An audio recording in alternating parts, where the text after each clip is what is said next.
Hello and live from the infamous Murph's Pub, I'm Jeremy Taylor and welcome to this week's Wednesday Night Undress. Yes, the podcast you haven't heard for a few weeks, but does reach into those wobbly places that other podcasts dare and venture.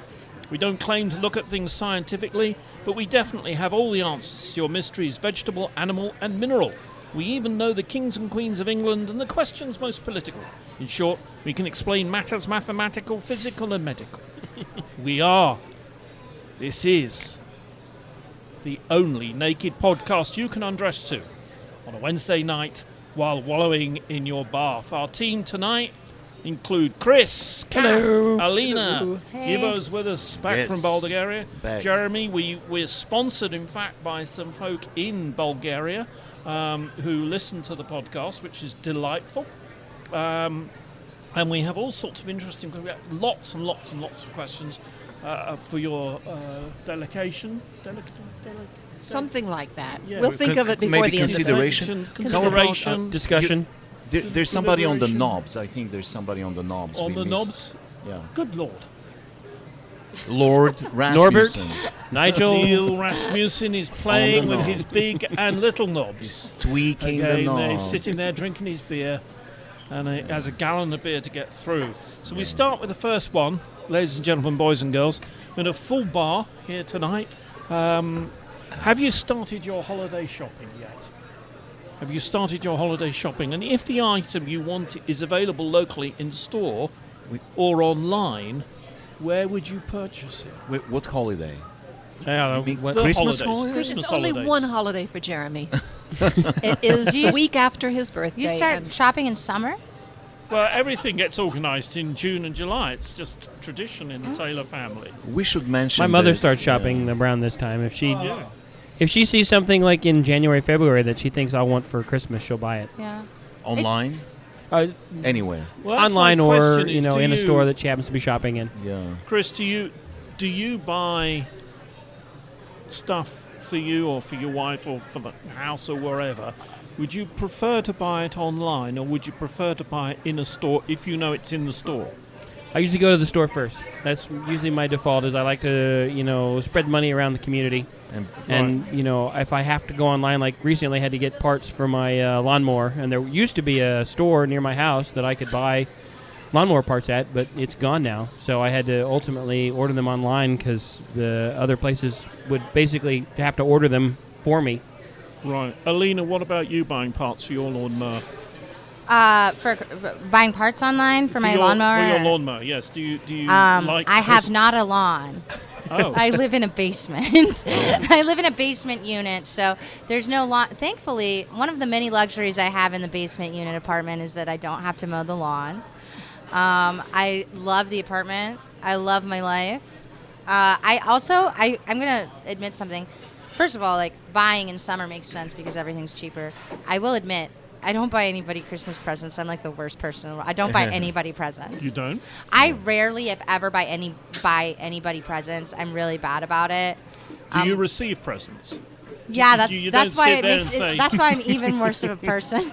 I get tons of presents, and I'm like very bad about getting. So That's a winning philosophy. Yeah, I occasionally will give somebody like a coffee mug if I like care about them a lot and like was able to like get money for a coffee mug or like I'll steal one from your mother, perhaps. maybe. Yeah, I'll go find a fitting one in their kitchen. Do you have a particular line when you know someone's going to give you a present but you haven't got one for them? Would you like a book from my bookshelf? Or one of my socks. Do you want a single Regifting, that's sock? a grand tradition. Ivo, what about yourself? I gotta mention first of all that the circumstances today are a little bit unusual because apparently a large group of people had their phones broken and Siri couldn't show them an actual nice restaurant, and they ended up getting lost and ended up in this restaurant. And so the place is packed with lost people right now, and it's a little loud, and we want to apologize to our listener.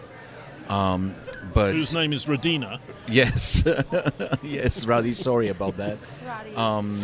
And there's even some children, unfortunate Come children. to watch, yes. Yeah, and it's really, really surprisingly packed and loud. And I have to admit that, yeah. that we are, in fact, because the children are here, we are, in fact, dressed. Yes. This is a bit sad, but... When it comes to shopping, though, we also must mention right now that Lewis, Dr. Walton, is not here with us today because he's preparing for the bar exam.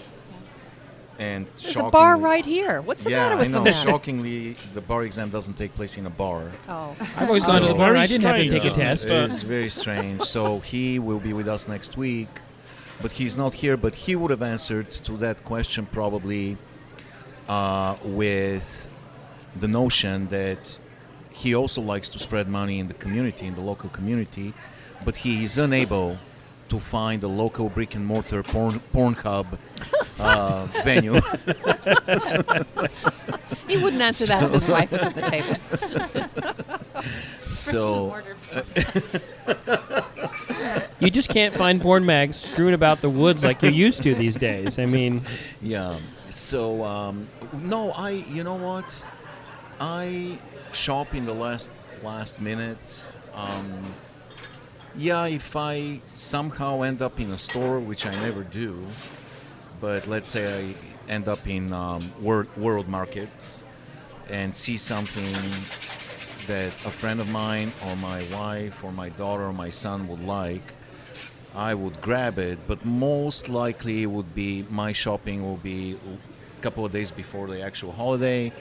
And when I travel back to Bulgaria, I like to buy quirky, goofy presents for my friends there. And that stuff I buy online. And I usually don't do much research, so I end up changing my debit card several times a year because I shop at It starts smoking, yeah, huh? yeah, it starts smoking. I end up buying something from some place called Alibaba instead of Alibaba, you know? and you know, my card gets canceled. So that's what I do, bud. Kathleen, No, I want to hear your answer first. I prefer to shop in the store every time. If I can't get what I want, like Chris, I will go online. But I would much prefer to buy something.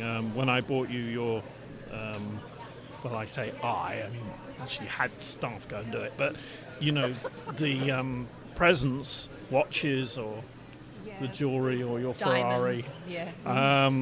Usually it's Wish I just could remember those. It would be so nice. And that's the sad thing, isn't it? You buy presents and they don't remember. They just get left in the He garage. blames my or on the age for not remembering the shelf. diamonds in the Ferrari and so on. It's hard to forget the cubic zirconia from Dollar General. Yes. It's the thought of going there and being seen in there. I do remember the Christmas that my dad got me the Merlin video game. This was like 79, 1980, and he, you know, the game was in a box that was like 8 inches by 3 inches by 2 inches, and he put it in this box that was like 2 feet by 3 feet by 4 feet. So I'm opening it up and I'm throwing paper left and right trying to find out what's in this box, and here's this one little thing, and it was actually the best present ever because I played that thing for I basically broke it, and I, one of these days I need to go online and find one on eBay or something so I can have one of those again. I used to get very jealous of my brother whose birthday is in February. So he got a huge Christmas present. My birthday is in late December, and my parents couldn't come to terms with the fact that they had to buy me 2 decent presents, one for my birthday and one for... So they didn't, right? And I always felt bad about that, and I've hated my brother ever since. And some of the presents that he's got, or he had, I've actually looked up on eBay to see whether or not I can buy them. Yes, It's sad. and it is sad. Still Isn't got that the sad? sibling rivalry going. Isn't that sad? Yeah. It never ends. It never ends. So basically what we're saying is we haven't, in fact, started our holiday shopping yet. Not till about a week before for me. Right, okay. Did you get that, Radina? Now, next. It's amazing. Ivo has just come back from Bulgaria, where he's been doing a book signing tour. in front of hundreds and thousands of people. There's video. Well, I'm saying it. There's video of people waiting 3 and 4 hours to get him to sign a book. I'd go out there and sign a book, and they don't have to wait for 4 hours. But there we are. American football is not. It's not the international sport that American football, the NFL, would like it to be. The NFL wants to try a form of tag match for the Olympics, touch football. Is this because they know their sport is actually doomed in favor of soccer? Yeah. I mean, I read that actual this edited form of football, American style hand egg, as I like to call it, is popular in Europe, but it's basically edited down to remove all the breaks that normally occur. Because I read a deal, it was in the Wall Street. Time breaks.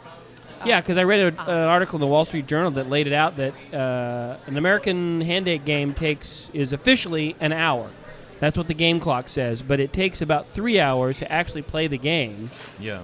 And there's only like about 10 to 15 minutes of actual ball in play. Yeah. It's annoying. And so the NFL will broadcast games in Europe, but they edit everything out, so it's just the actual ball in play, and that's actually pretty popular. I'd watch that. Yeah. Yeah. Well, it's over and done with reasonably quickly. God, think how long a baseball But game would take. No kidding. The original question, and you may want to just talk about this, is that women's soccer is right at the forefront now.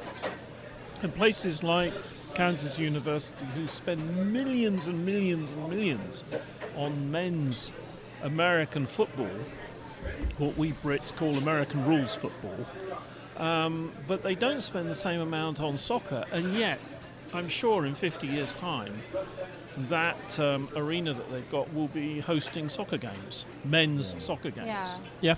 And if they've got to spend so much, the Title 50, help me out. Title 15, 11? Nine? What's Title Title 9? Title 9, Title yeah. 9. Where it's Title equal 9. things. Yeah. Why can't they have a men's soccer team? In the universities? Yeah. Because there's a football team. There's a football team, and in a football team there's 50 to 60 players, and they have to even it out with female sports. So that's why there's a girls soccer. Well, why can't and they girls chop it down to volleyball. maybe 30 guys? I want to know where the for girls' instance. football team is. The girls' American football team. Why don't we have that? Yeah, good point. Good point. Well, I would just say, like, in general. Well, with football, the thing about football in general that I feel is that it's a dangerous sport in the same way that I feel like Girls are too uncontrolled smart to boxing play is a football. dangerous sport. MMA is absolutely just gladiator killings Yeah. that we watch on screen. And the American football is a very similar kind of thing, the CTE that these players experience. To me, like, the equality of having an American football team is the same thing as the equality of having a women's regiment in the Army. Yeah.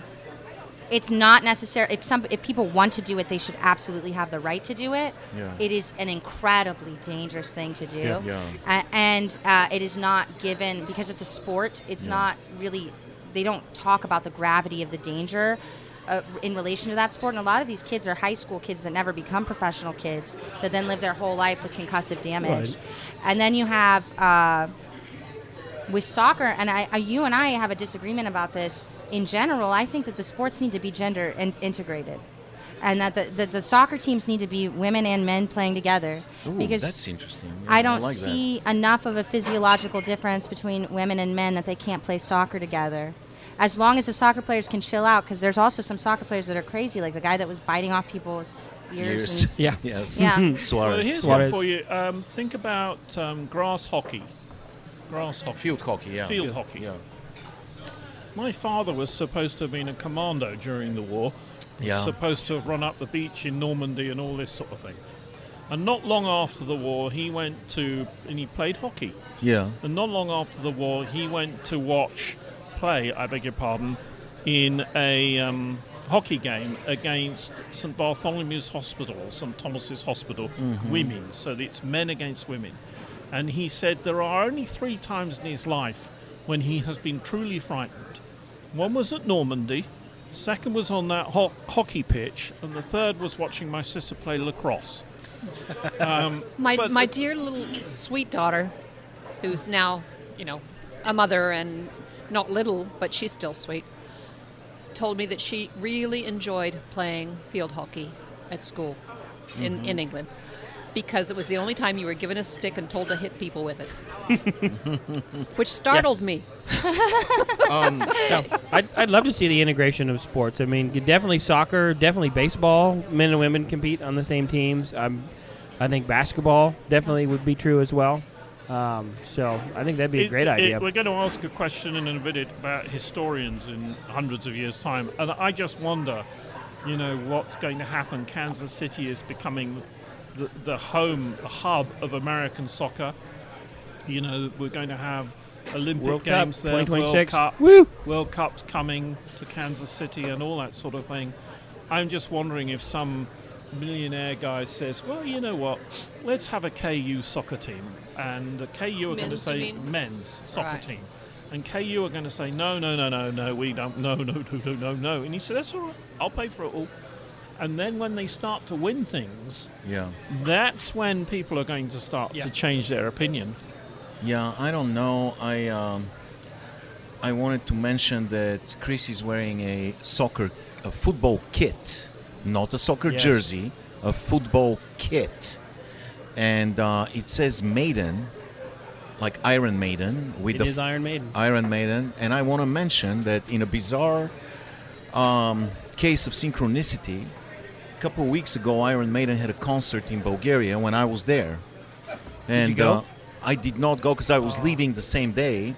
But one of my best friends, Vasco Verbanov, not Vasco Repac, Vasco Verbanov, he participated in a football game with Steve Harris, and he messed up his knee because Steve Harris wanted to play soccer before the concert. And actually, several of my friends participated in that soccer game because most of my friends from childhood are now in media. And not most of them, but a lot of them are in media. And Vasco was one of them, and he was on crutches the next day because he ended up running, making a weird move, and messing up his knee. But now he can say, I messed up my knee playing against Steve Harris. Yeah. So interesting. About the Olympics, 2028, the Olympics are taking place in Los Angeles. It is now a tradition, the host country, to introduce at least two new sports that had never been part of the Olympics before. So the last time we had sports climbing, in 2024, believe it or not, Paris, which will host the games after exactly 100 years, because they hosted in 1924, they introduced breakdancing as an Olympic seriously? event. I am looking forward to this. This is going to be fun. I think breakdancing is going to be fun to watch in the Olympics. Most definitely. I would watch that as opposed to many, many other mind-numbing sports that You are like part that of the better Olympics. than ice dancing? I do. I mean, Better than breakdancing would curling? be fun. Nothing's better than curling. But I find it curious. I find It's a little sweeping. Chris is vroom, vroom, laughing. vroom, vroom. I find it curious that you're asking a question about how American tag football is doomed, compared to soccer, but nobody has ever even hinted at introducing cricket as an Olympic sport. Your favorite sport, cricket. You could do it Yeah. first thing No. before bed to put everybody to You sleep. need to Well, the understand competition would go over the entire length of the games, basically. Which is like a week long each game. But tag football would be probably very boring. I mean, it's tag football. Have you ever seen a game of just tag? Oh, it's incredible. Yeah. How about so that? there's a new That'd be sport. fun, yeah. Yeah. It's a new sport called tag World Tag Tournament. It's incredible. It's a show that I would watch religiously. It's incredible because it's an obstacle course, and you have people that are basically parkour experts flying, doing incredible gymnastics, acrobatic stunts. This sport I would watch in the Olympics. But I'll tell you what, breakdancing will be fun. The other sport they're going to do in France is surfing. But they're going to do it. That's international. They're going to do it in French Polynesia, because obviously in Paris, there's no big waves. Yeah. And even in the Channel, I mean, wherever they go in the North Sea, there's no, or on the Mediterranean, there's no waves big enough for surfing. No. So they're going to do it in Tahiti. And that kind of creates a problem, though, if they decide to enshrine surfing forever in the Olympic Games. Then the pool of countries will be very limited that can host the Olympics, because you got to have access to big waves. Why not, instead of tag football, they do rugby? Because that's an international sport. They do. Yeah. I is. had a friend on Yeah. an intramural rugby team, Yeah. and she invited me. She just invited me for a training thing. It's one of the most complicated sports. Rugby is beautiful. You have to throw backwards. Yeah. It's exactly like football, but it's lower impact, less impact with other players. Yes. And it's really complicated and interesting to even just the training was so interesting. I didn't end up playing because I didn't want to get hurt, but I'm a little risk averse. But throwing the ball backwards is so interesting as a part of the. Yeah. The referees are a lot more strict on what can be done on tackles. Yeah. It's a Have to be spectacular sport. safe tackles. It's a great sport. And as my friend Vasco, the guy that was on crutches after that soccer game, he's a huge rugby guy. And he likes to say that rugby is the highest form of communication. Really? Between people. It is very complicated, and everybody has to be on the same wavelength. Everybody has to know what everybody else is doing. So it's very complex. It requires a lot of big IQ, a lot of work together. You have to be really a team. So there is rugby in the Olympics now. Rugby sevens, not the traditional rugby, but rugby sevens. Oh, right. And it was very exciting the last couple of Olympics, because New Zealand, which is always expected to win, they couldn't compete with Fiji. The tiny Pacific island country of Fiji is a monstrosity in rugby sevens. Nobody could beat them. Not England, not New Zealand, not Australia. Nobody. So it's fun. It's a fun sport. It's really, you have to understand it. When you score, it's called an essay. You score an essay, not a touchdown, not a goal. Essay. Well, in English, it's a try. Yeah. So that's the French for try, isn't it? Yeah. Yeah. So I think those new sports, eventually it's going to get ridiculous, because they're now wondering what new I mean, before you know it, bridge probably will be an Olympic sport, and doing your taxes. As well, it and should be. Parallel parking. I'd like to see ultimate frisbee. That'd be a good one for the Olympics. Frisbee would be good. Ultimate frisbee would be good. Yeah, that would be one of the best fields in Lawrence for ultimate frisbee. Did you know, people come from all over the Did not know country. Yeah, just to play on In the it's park? in is it Centennial Park? Yeah, I think it's Centennial Park.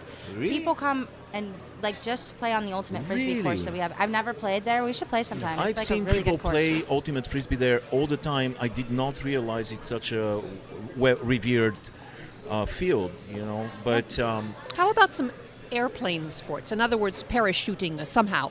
How could you make an Olympic sport out of paragliding or parachuting or whatever? by landing on the spot, because they have. That's true. If you had they- rules about how high you like a had to be, bullseye, you and would- that'd be cool. Well, then aerobatic stuff that you do in the air, the forms that you can Well, basically then you have put your to have body somebody into. able to keep up with you to The take judges would have to dive with you at Yes. the same time, which would be very interesting. Could be exciting.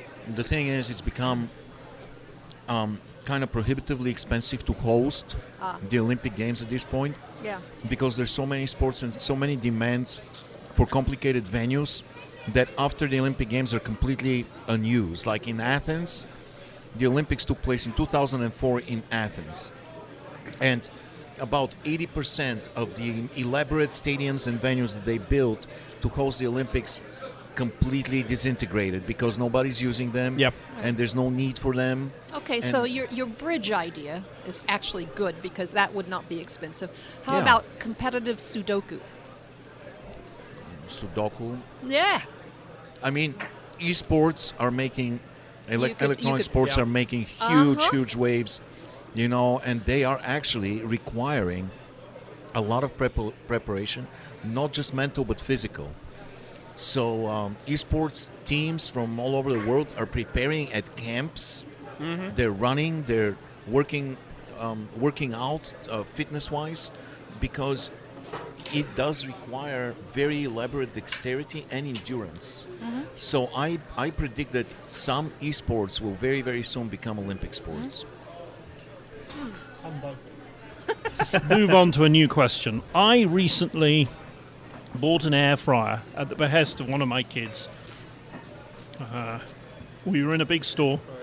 We have no counter space, my wife said, as I put it in the cart. It now lives on the counter, and we use it every other day, if not more. We is an exaggeration. Jeremy uses it. All right, I use it every other day, Okay. if not every day. What other devices under $500 should we old, but still ridiculously good-looking, no comments from Alena, please, folk obtain to change our lives? So you're using the air fryer? Oh, God, We are. all the time. Okay, so this is a contraption, correct me if I'm wrong, that deep fries air? Yes. Yeah. In Tiny fact, convection this oven. is why you've lost such a lot of weight, because you've got one as well. You have one, Dad. I have one too. Really? It's one of the best things. Like, you can get really cheap food from the grocery store that otherwise would not taste good if you just put it in the oven. Like the mozzarella sticks from the grocery store don't taste good in the oven. They come out soggy. You put them in the air fryer, they taste exactly like you got them from a restaurant, but there's no oil in them. So it's slightly healthier. I boiled a half a dozen eggs in the air fryer. Interesting.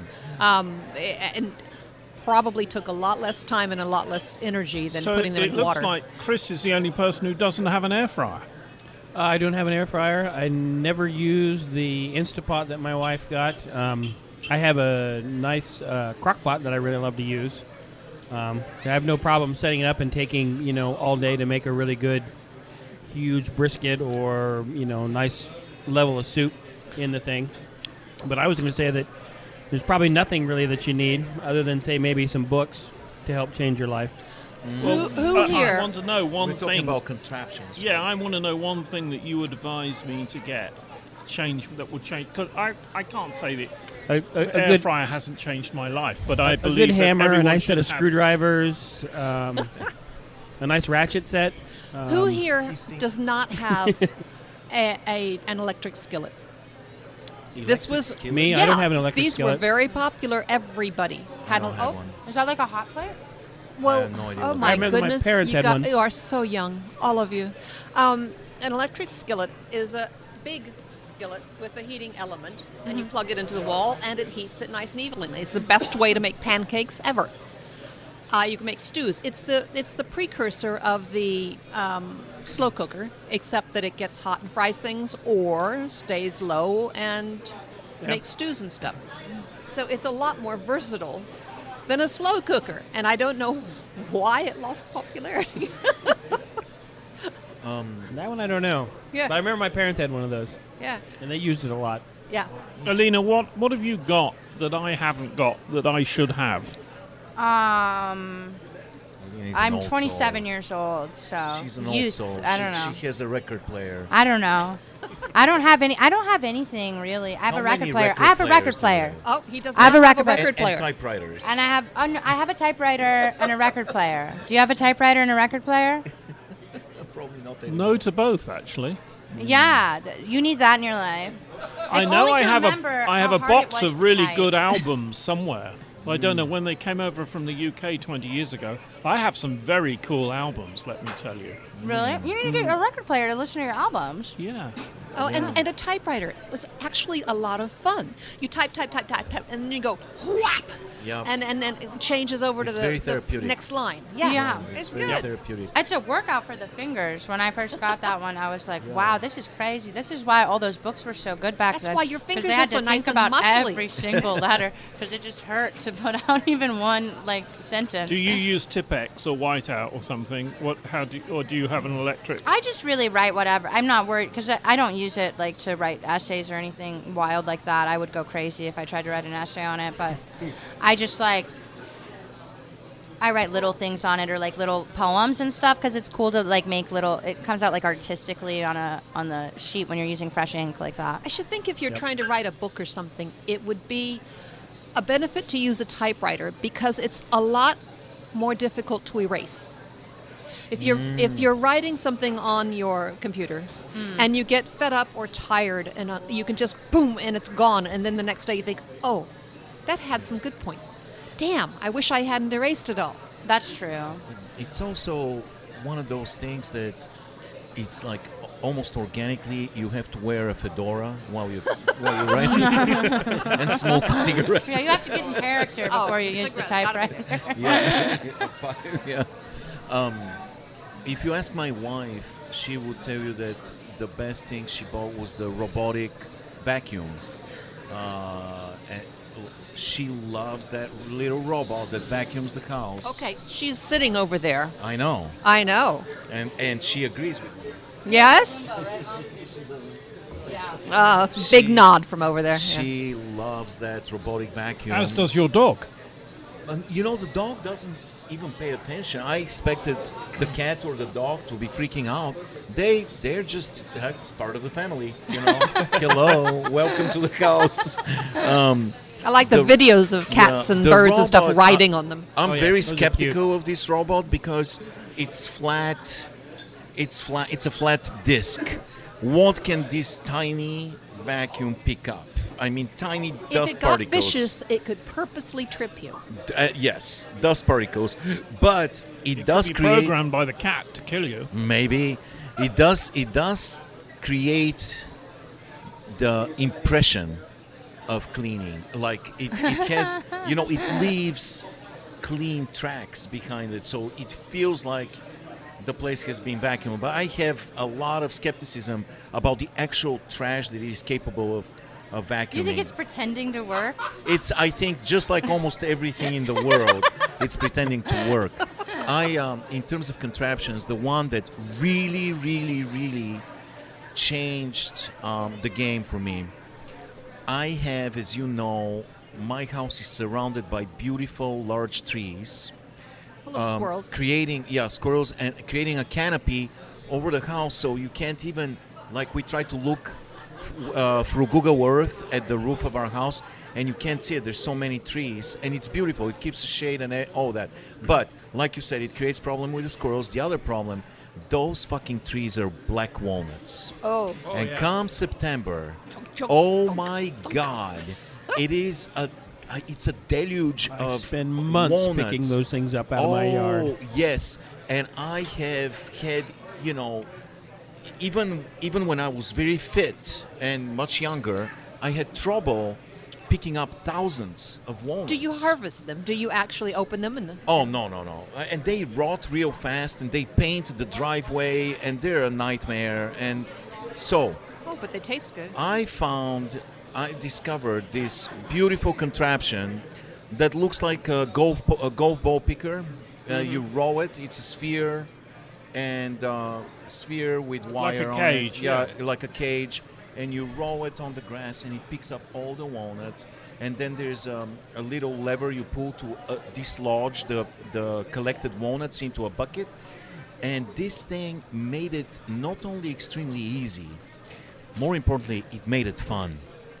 It is fun picking up those damn walnuts. You're just rolling, listening to some good music on your headphones, and you don't bend over at all. You're just picking them up, and it's almost like there's an element of triumph over the sinister walnuts.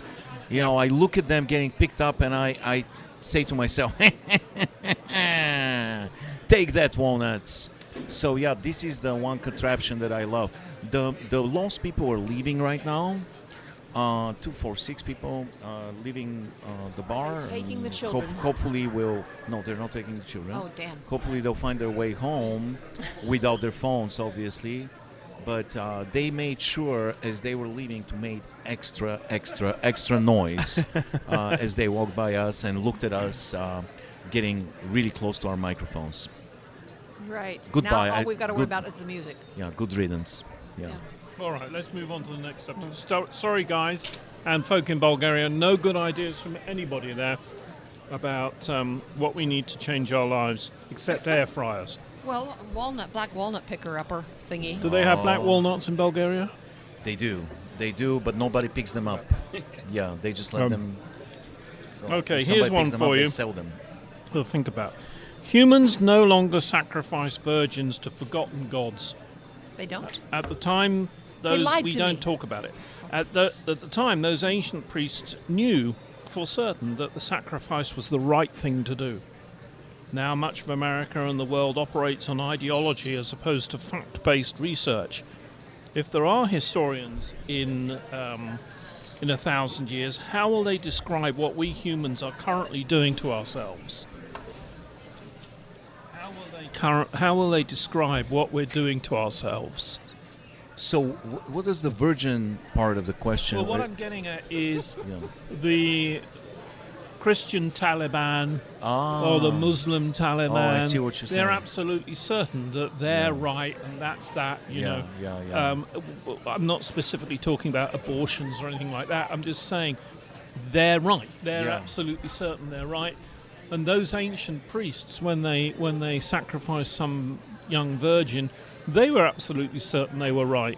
Except we wouldn't think about doing it today, 500-600 years on. Yeah. Well, not that much. I get it. It's really going to depend on how much evidence of this time that they've got. I mean, it could be that they've got, lots of really great records and are able to do a lot of great research, or it could be like, the Dead Sea Scrolls, where they've got, a fragment of a papyrus scroll that's got like 5-6 words on it. I think if they get a whole lot of records and really understand what's going on, they won't believe it. Yeah, I can see that. They would think, no. How could they be that humans, stupid? Yeah. They would see all this evidence. Why did they just keep on blindly doing exactly what they'd been doing? And It depends, I suppose, on the direction that the future takes as well, whether or not people find what we're doing brutal right now, or if they find it not brutal enough. Because it really, we don't know what factions of humanity will continue to survive, especially past the global warming stage. Yeah. Within 60 years, people everywhere around the world. Right now, some people are fighting resource wars. In 60 years, the entire world will be fighting resource wars. And we are not certain what will remain from that. And it could be that in 1,000 years, things are more cruel, or that they're better. It's hard to tell. Our progression is not necessarily linear. And so we could get dipped right back into mythology. Yeah. And become an entire world of people who don't have access to technology, don't have access to books, don't have access to... Could be slaves and of start an from alien scratch. culture. I mean, never we know. could really end up starting from scratch within 100 years, 200 years. Yep. So it's really difficult to tell. My favorite game to play, though, is in 500 years, what will they think is wild? And I think mental health treatment, they'll think is wild. Because if you think about it, the U.S., 18% of people within the U.S. have a diagnosed mental illness. Who knows how many more are undiagnosed? That we're one of the most mentally unhealthy nations in the world. And only 18%? Yeah. By my office environment, it's way more than that. Yeah. Well, yeah, but a lot of people are undiagnosed. And Eric Fromm, who's a philosopher, he had a famous quote that was something to the effect of, to be well adjusted to a sick society is a sickness in and of itself. And I love that. I think that a lot of our problem with mental health treatment is that we're treating people who are responding to the crisis at large as opposed to treating the crisis at large. So, very these are some true. thoughts. Yeah. Yeah, I mean, I've long believed that basically all of us are somewhere on that autism spectrum. And particularly the way in which we love to basically just ignore everything because either we want to be lazy or we want to be incredibly rich or we want to have a shit ton of sex or, whatever it is. We just get focused on these little things that basically shiny things that amuse us, and that's then all we care about. By the way, a shit ton of sex is a great name for a brick and mortar Pornhub store. But I was thinking about 1,000 years from now, are things going to change drastically?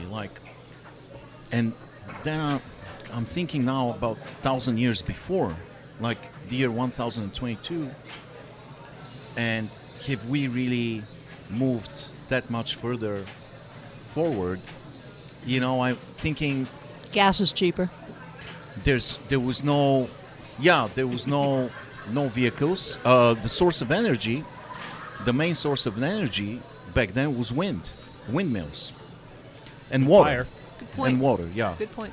And then I was thinking there was no, just like now, there was no health care, no dental care. Well, there was. It just wasn't healthcare or dental care that you really wanted to participate in. Well, there was no government health care. There was none of that. Most of the people were very poor, just like now. And there was a handful of people that were very rich, just like now. It was 1022. Was that before William the Conqueror? You probably know. Well, 1066, I was just thinking about that. It's one of the things that the British had to deal with was, again, the French. The damn French. And, they kept wanting to invade all the time.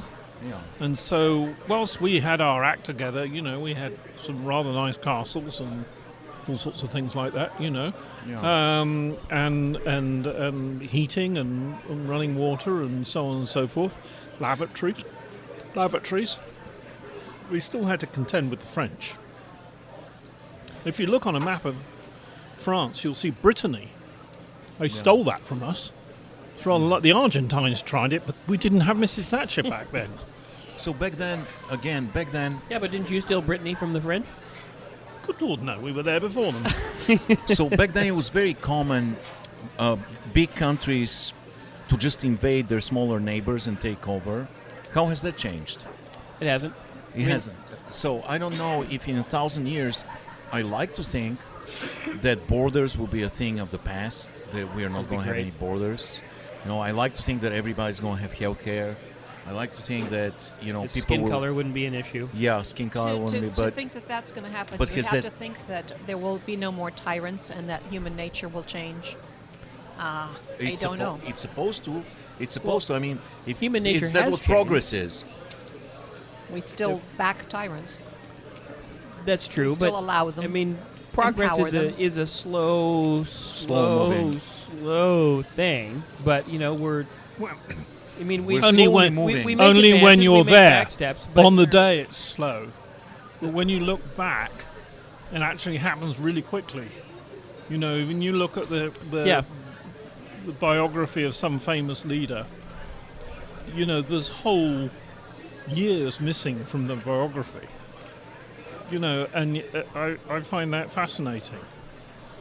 And you consider how we've taken a step backwards with the Supreme Court and the Dobbs decision, but at least thankfully women still have the vote and can mobilize, and us progressive men can say, no, fuck you, Supreme Court, this is not going to stand. Women have the right to fucking choose what they do with their own goddamn body. It's right there in the goddamn 9th Amendment, for crying out loud. Did you just say fuck and choose? Or fucking choose? Because that's two different things. I don't really remember exactly what I was saying. But both statements are correct. The point is that we're making progress, but unfortunately the real issue is that it's been mentioned before, climate change. I've been reading some reports recently, and I don't know where this guy is, but he was talking. I think he's from India, and he's talking about how their eagles are falling from the sky dead because it's so hot there. That streets are lined with dead cats, dead dogs, other dead animals, dead people. It's like Detroit. Because, civilization is basically on the tipping point, and that's why when you talk about historians in a year 1000, what are they going to know about us? Because if civilization really goes belly up, which it really likely do, then they're going to have basically a fragment of a book. They'll pull up, maybe they'll have a page from Ulysses, and that's it from this time period, because, they were living hand-to-mouth existence, and they didn't care what was in that big city of metal tall things, because none of that stuff would feed them or clothe them or shelter them. In 1,000 years, there's not going to be a drop of oil left into the Earth's crust, right? Yeah. We know that for sure. Mm-hmm. So I know for a fact that if people still exist, they will look back and say that we were insane. These people were insane. What were they doing? Why were they powering their machines with dirty dinosaur bones from the Earth's crust when there's an endless source of renewable, cheap energy? I mean, the sun is a nuclear furnace that's producing energy, endless energy for all mankind, and we're not using it. Imagine if every roof had a solar panel on it in the frickin' world. You would have probably a good amount of power to at least keep refrigerators going so we could keep food moving around. Sure, at least keep fans going so that wind was blowing inside the house. You probably wouldn't have air conditioning, but you'd at least be able to charge your devices. We could still stay connected. We wouldn't be able to consume at the level that we do now, but we'd still have a really functioning, viable society with lots to do, concerts to go to, parks to visit, things that, we really like to do. Yeah. Oh, sorry. I was just remembering, you were talking about the solar panels. I was remembering this man, I can't remember his name, but he came in and did a guest lecture when I took AP Environmental Science in high school, and he talked about how one of the biggest things that people can do that people have not done yet is to make a wind solar farm where you have like a solar energy panel that's providing energy to the town that's also connected to windmills, because when the sun is out at night, as it naturally goes out, the winds go. And so then you have a constant renewable source of Well, and this depends upon the politics of the situation, because once you get these renewable sources that are there for free and can be done cheaply, the existing energy corporations that will convince legislatures around the country to be able to have a surcharge for them, because you're not using as much of their electricity as they want you to, therefore they're allowed to charge you for it. Well, it's not free, because you're going to have to pay to have them installed. You're going to have to, mean, most people are going to pay to have them you cleaned have to pay and more on your maintained. electricity So bill. the energy companies could have gotten into that business saying, hey, this is something that we can do, that, we can get into. That goes to the question of, taming the corporations and making That's them... the point. You have to tame bring the them to heel. But I read an interview with Dr. Noam Chomsky where he was talking about, he lives out in Arizona and there's constant sun, right? And he did the whole solar panel installation, which is expensive at the outset, but he was saying he pays so much less than his neighbors. Just from the solar panels. It's like he's barely paying an electricity bill. Well, you can use the sun to heat your hot water for your showers. And some years ago, we had some bright spot wander into the office and start going on about a gizmo that MIT had come up with, which scrubs your electricity. It cleans it, basically. And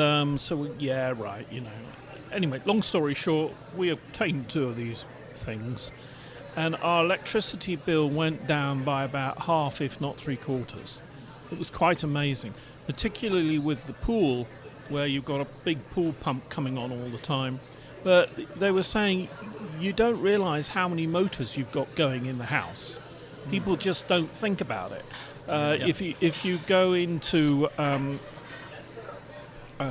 your living room and you think, well, there aren't any motors going here. Well, there are.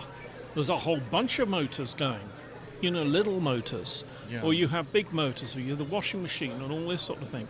And if you clean all that up, makes it dramatic that we now don't notice because we're now on the new regime. But there are things that one can do.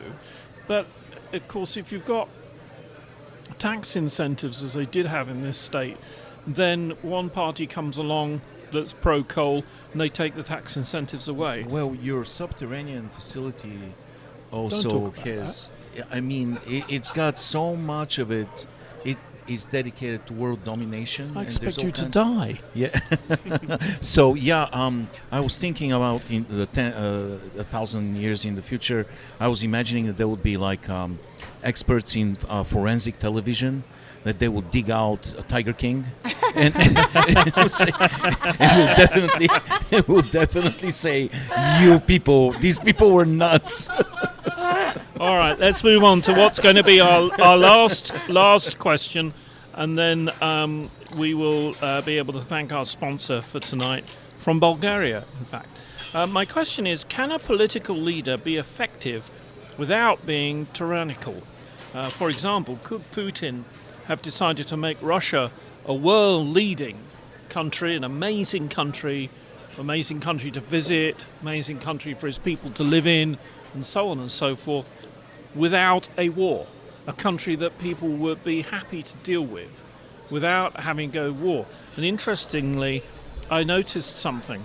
Putin has started to want to be called the leader in Russia. Yeah. And not a lot of people know what der Führer means. And it means the leader.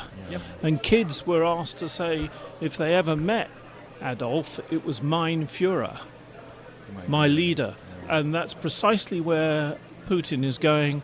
China, Boris Johnson, in England. But I'm just wondering, Russia seems to me to be an amazing place. We've got people here who've been to Russia.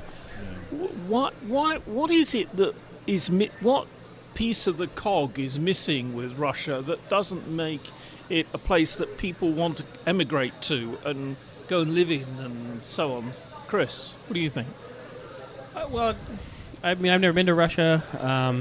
I haven't ever really met a lot of people from Russia, but I think it, being the fact that they're human beings, and it seems to me that for Putin, it's basically greed and fear that, he's, in some kind of manhood contest with everybody else to have so many zeros behind his name that, and then he's probably afraid of all the people he stepped on to get to where he is, that, what they're going to do to them if he ever gets out of power. Well, my question was... But, to answer your question, yeah, he could have. He could have made Russia a really great country. And have been wealthy at the same time and not wanted for anything. It's entirely possible for a ruler to be good for their country and not be tyrannical. Because I wondered, where did Trump get the idea of MAGA from? Make America Great Again. Well, who says America is not a great country? People who are who says white Russia's Christian not a great fascists. country? Who says China's not a great country?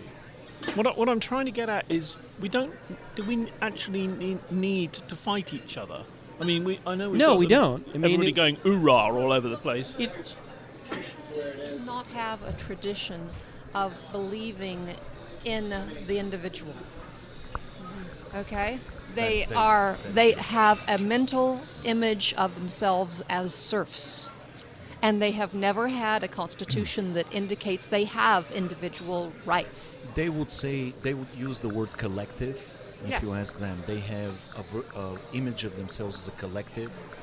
But the individual doesn't play a driving role in that society. And I think the reason is that it has never had. Uh-huh. It never has. So they were ruled by a king, by a monarchy for It's a nation of serfs. 1,000 years. Yeah.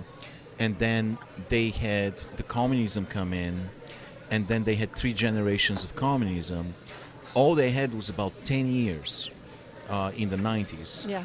where they had some version of democracy, but because they were not prepared for it, it all disintegrated into chaos and complete entropy and lawlessness. So they... Can I? Yes. I'm going to interject for just a second. Yeah. When you read about the history of Russia, you just like any political philosophers that talked about Russia in the past, it's wild how far back you can read, how long the people of Russia have been under an oppressive totalitarian regime. Yeah. I mean, the people of Russia have been under oppressive totalitarian regimes for thousands of years, and there are more of them than there are of the regime, but for whatever reason, they have been trapped under the yoke for thousands and thousands of years, more so than some of the people in any other nation I can think of. But it was beautiful to me when it got so close to cracking. Yes. I think Navalny was so close to cracking the whole thing. He had a lot of people out on the streets, and Navalny was not alone. I mean, he had people out there with him. And I do think that there are individuals within the Russian state that are trying their best.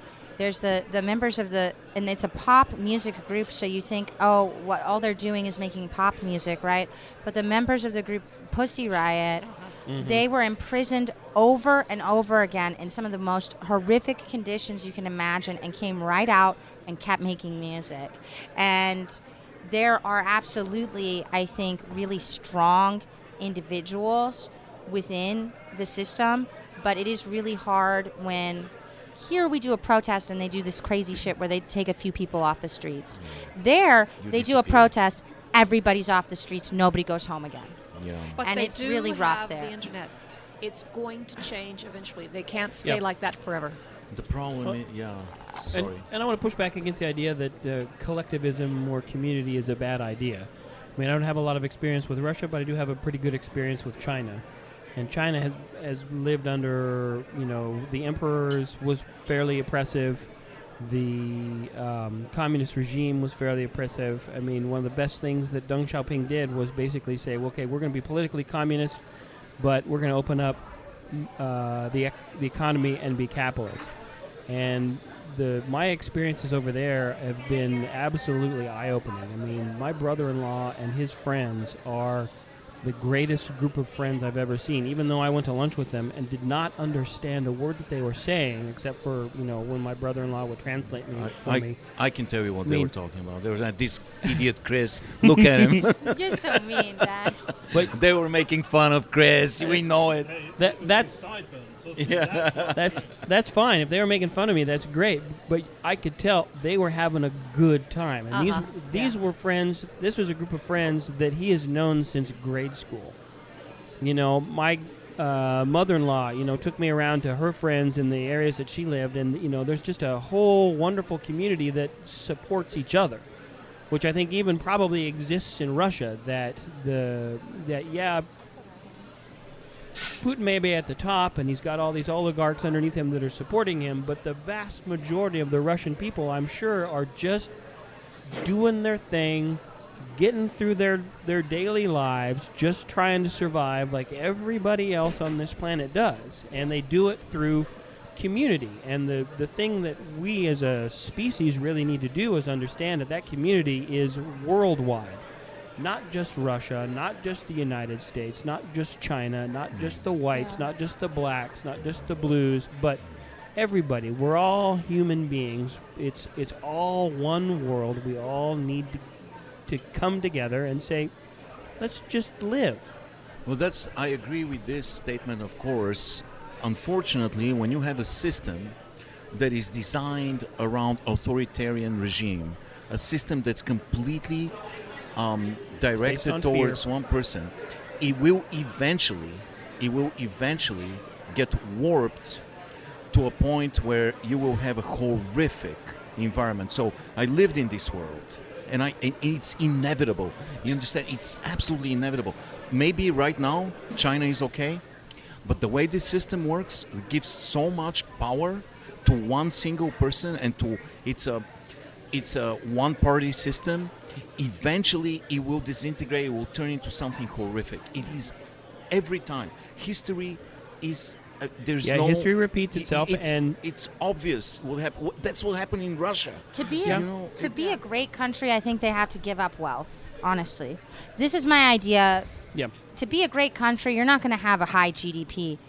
The countries that have the highest GDP are the ones that are waging wars, United States included.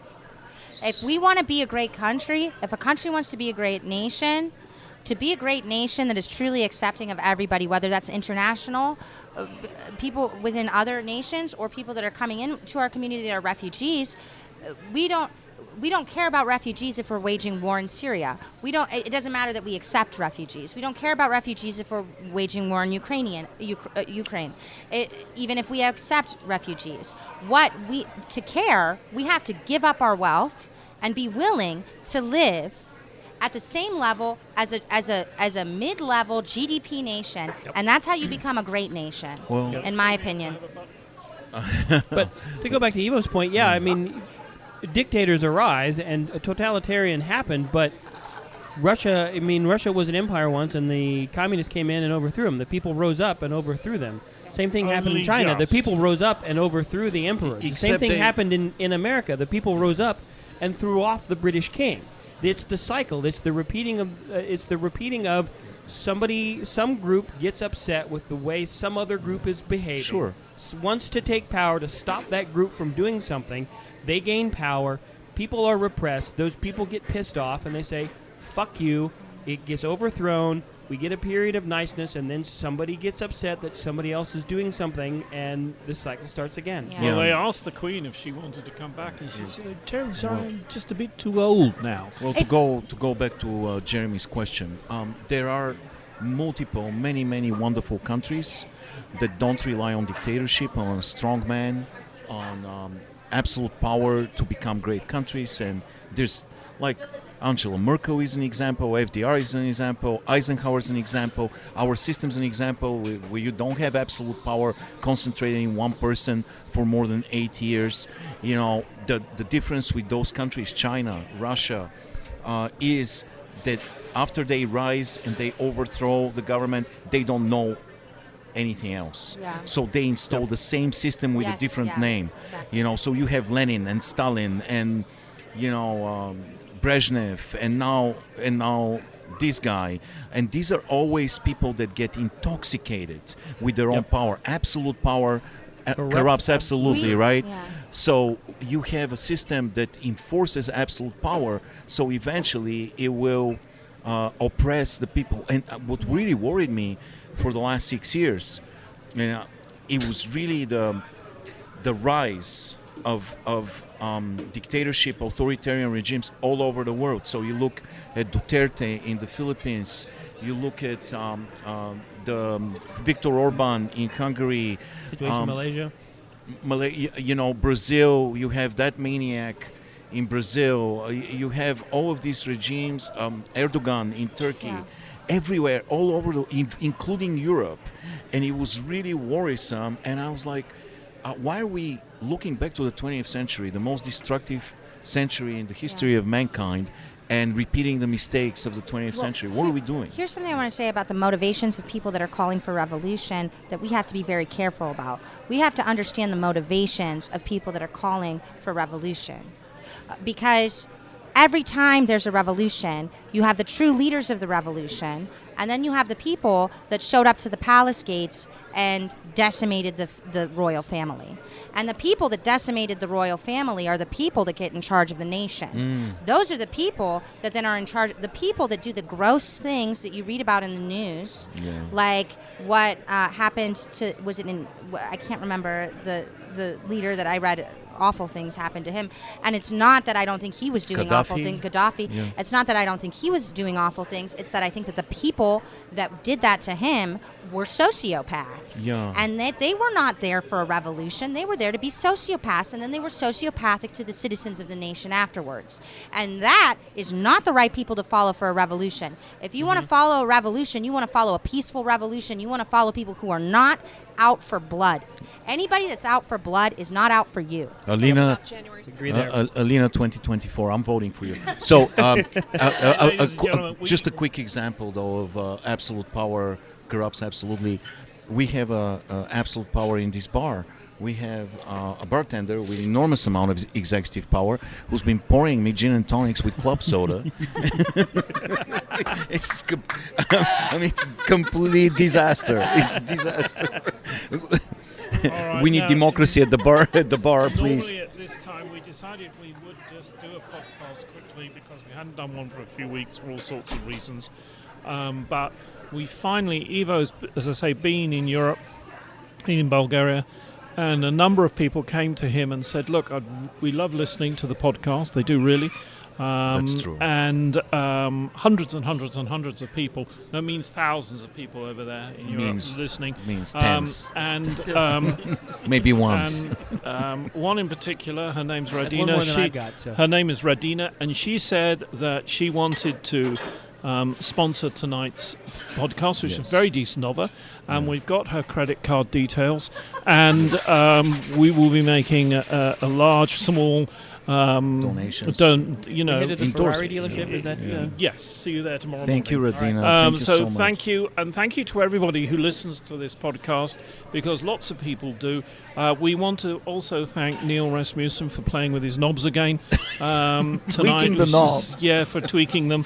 He does it very surreptitiously. That's a word you can look up if you're Bulgarian. Oh no, he's open about it. Yes, but thanks to Chris, Kath, Alena, Ivo, and I'm Jeremy Kay.